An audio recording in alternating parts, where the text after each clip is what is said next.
আমার কাল ছুটি ছিল, যার কারণে মায়ের সাথে আমি চলে গেছিলাম মলে। আর মলে ঢুকতেই আমার জাস্ট এই জামাটাতে ফার্স্টে চোখে পড়লো। আরও নানান রকমের কালেকশন ছিল, কিন্তু ওই জামাটা যেন আমি আঁকড়ে ধরেছিলাম, মানে কালারটার জন্য, যে খুব সুন্দর কালারটা লাগছিলো। আর আমার এইসব ডিপ কালার যেন খুব পছন্দ এই জামাটা থেকে, আমি সরতে পারছি না। আরও নানান রকমের কালেকশন ছিল। এই যে হোয়াইট ড্রেসটা যেটা দেখছো তুমি, চেক চেক টি শার্টটা, সেটাও আমার খুবই ভালো লাগছিলো। কালেকশন খুব একটা যে মারাত্মক কালেকশন বা দেখে বলা যায় হ্যাঁ জাস্ট ওয়াও, সেরকম কালেকশানই নাই। মার্কেট মানে একদম কেমন যেন হয়ে গেছে। আগে যেরকম দেখলেই একটা পছন্দ চলে আসতো, কিন্তু এখন খুঁজতে খুঁজতে মানুষ হয়রান হয়ে যাবে, কিন্তু জামা আর পছন্দ হবে না। জানি না মার্কেটে কি হয়ে গেছে। আমি এই টি শার্টটাকেও ধরে বসেছিলাম যে টি শার্টটা ভালো লাগছিলো। তো যেহেতু মায়ের সাথে গেছি, ডাক্তার দেখাবার জন্যই গেছিলাম, কিন্তু ডাক্তারকে পাইনি বলে চলে গেছিলাম মলে।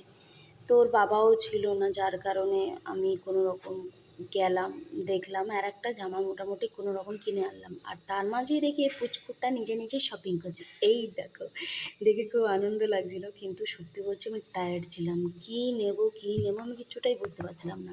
আর আমার তো স্যালারি হয়নি, যার কারণে আমি কিছুটাই যেন হাত লাগাতে পারছি না।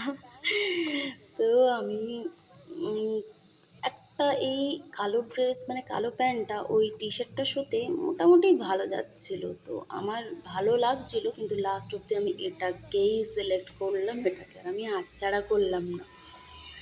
তারপরে আমি একটু বড়দের সেকশনে চলে গেছি, যেখানে টি শার্ট, প্লাজো সব কিছুটাই ছিল। প্লাজোগুলো দেখতে সত্যি খুব ভালো লাগছিলো, কিন্তু আমি জানি না আমাকে বললে কতটা মানাবে, আমি কিছুটাই বুঝতে পারছিলাম না। দেখে খুব অ্যাট্রাকটিভ লাগছিলো প্লাজোগুলো। বাচ্চাদের সেকশানে সেরকম কিছু দেখতে পাচ্ছিলাম না, কিন্তু বড়দের সেকশানে চলে যাওয়ার পর এক জিনিস দেখতে পেয়েছি। আর প্লাজোর কালেকশন তো বলা না, চোখ ধাঁধি দেওয়ার মতন।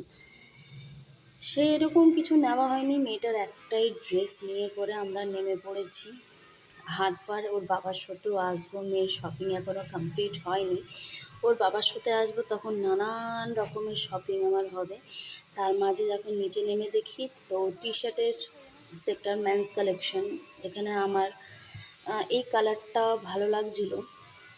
আর ওরও খুব ভালোই লাগে এই কালারটা, মানে যেমনি দেখছো সেরকম কালারটা অবশ্য নয়, একটু ডিফারেন্ট ছিল কালারটা। তো তারপরে দেখি মা এই টি শার্টটা ধরে নিয়ে এসছে, বলছে দেখ এটা ভালো লাগছে। সত্যিই ভালো লাগছিলো, কিন্তু মিস্টেক এটাই হয়ে গেছে যে আমার বরের এল সাইজ বা এক্সেল সাইজ ভালো হয়, আমি উঠিয়ে নিয়ে চলে এসেছি স্মল সাইজ। এটাকেও আবার ফেরত দিতে যেতে হবে। আজকে যখন আবার বিকেলবেলা হাজব্যান্ডের সাথে শপিং করতে যাব, সেই মুহূর্তে আবার ওটাকে এক্সচেঞ্জ করে নেব। মাকে পাঠিয়ে দিয়েছি বিলের জন্য, যে যাও বিলটা করে নাও। আর এখানে তো নানান রকমের খাবার দেখলেই যেন মানে ইচ্ছে হয় সবটাই নিই, কিন্তু বাজেট ভাই, বাজেটে কোলায় না। তারপরে দেখছি আমার মা হারিয়ে গেছে, আমি খুঁজে বেড়াচ্ছি, মা মা কোথায় তুমি? দেখি আমার মা চলে গেছে নিচে স্কুলের লাঞ্চ বক্স খুঁজতে, আর হটপট মানে কিছু কিচেন সেটা দেখতে, কিচেনের কিছু জিনিস তার ফাঁকে পেয়ে আমি দেখো একটা ভিডিও করে নিয়েছি যে কেমন লাগছে না লাগছে। পেতনি ছাড়া কিছু লাগলো না। যাই হোক লাস্ট অব্দি টি শার্টটা আমি নিয়েছি, পছন্দ তো হয়েছে, কিন্তু একটু মিস্টেক হয়ে গেছে। আর আমি মাকে লাস্ট খুঁজে পেয়েছি, মা দেখছিল হটপট। বলছে মা আমি যখন এসছিলাম তখন 99 টাকায় আমি এই হটপটগুলো দেখছিলাম, আর এখন দেখ 119 টাকায় করে দিয়েছে। পুজো বাজার, ঠকতে তো হবেই বস। তারপরে যখন বিলিং করতে যাই, এই যে আনার দানা পেয়েছি, এটা যেন আমি স্কুলের সময় খুব খেয়েছি, কিন্তু এখন যেন হারিয়ে গেছে। খাবার তো নানান রকমের জিনিস, খাবার দেখে তো আর লোভ সামলানো যায় না, কিন্তু কি করব, পকেট খালি, এখন মাসের শেষ। যাই হোক শপিং করে বেরিয়ে গেছি। খেতে তো অনেক কিছু ইচ্ছে হচ্ছিল, কিন্তু আমি বলতে পারছিলাম না।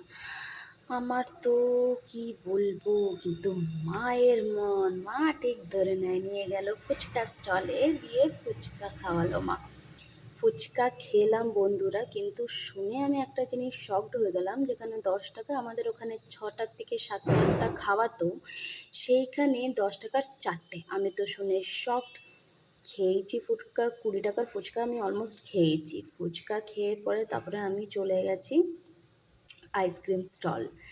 আইসক্রিম মেয়েরা জীবন সাথী, যে কোনায় হোক না কেন চোখটা ঠিক আমার পড়ে যায় আইসক্রিমের জন্য। আর এই আইসক্রিম স্টলে আমি চলে এসেছি, আর আমি নিজের পছন্দর ফেভারিট মালিলা ভ্যানিলা ভ্যানিলা নিয়ে নিয়েছি এক কপটি 20 টাকা দিয়ে ভ্যানিলা ফ্লেভার দিয়ে। আর আমি তো বলার নেই, টেস্টের আমি কোনো তুলনা করতে পারবো না। আমি আইসক্রিম খেতে খেতে অনেকটা দূরে চলে এসেছিলাম, আমি এবার বাড়ি ফিরছি। অন্ধকার হয়ে গেছে, প্রচণ্ড পরিমাণে অন্ধকার, কিছু দেখা যাচ্ছে না। যাই হোক, তোমরা ভালো থেকো, সুস্থ থেকো, আবার দেখা হবে, টাটা।